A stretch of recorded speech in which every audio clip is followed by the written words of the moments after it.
یقین رکھیں اللہ پر، بعض اوقات ہماری زندگی میں ہمیں صرف اندھیرا اور تکلیف ہی نظر آتی ہے، ایک بے نام سی بے سکونی گھیری رہتی ہے، آنکھیں بس نم رہتی ہے۔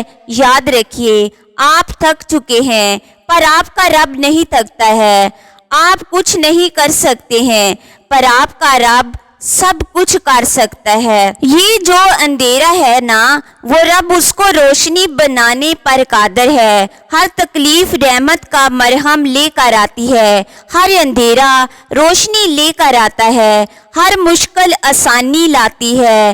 زندگی جامد نہیں رہتی ہے، آج کچھ نہیں ہے کل سب کچھ ہوگا، صرف اپنی اللہ تعالیٰ پر یقین رکھیں۔ نماز، قرآن، سیرت وہ ہے جن کو تھام کر آپ اپنی گھٹن زدہ زندگی میں تازہ ہوا پیدا کر سکتے ہیں، اذیت کو راحت میں بدل سکتے ہیں، تکلیف کو آسانی میں بدل سکتے ہیں، اکتاہٹ کو سکون میں بدل سکتے ہیں، غم کو خوشی میں بدل سکتے ہیں۔ بس یہ بات مضبوطی سے پکڑ لیں کہ میرا اللہ ہر چیز پر قادر ہے۔ پر امید رہیں، اللہ تعالیٰ سے امید لگائی رکھیں، اور جب وہ بہتر نہیں دیتا تو بہترین سے نوازتا ہے۔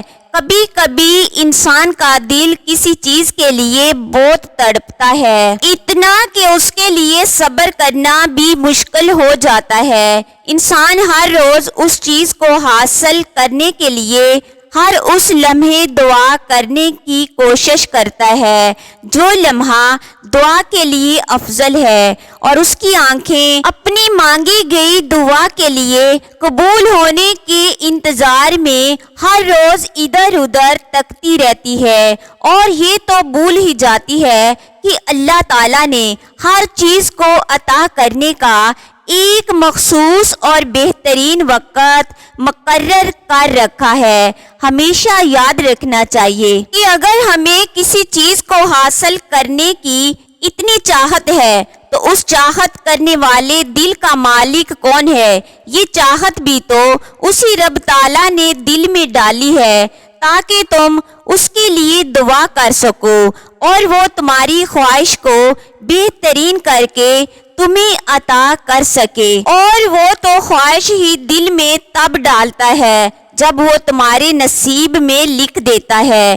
دعا تو بس ہمارے لیے درجات بلند کرنے کا ایک ذریعہ ہے۔ اللہ اور انسان، یہ تنہائی بہت بڑی نعمت ہے، یہ اللہ اور انسان کا اصل تعلق بناتی ہے۔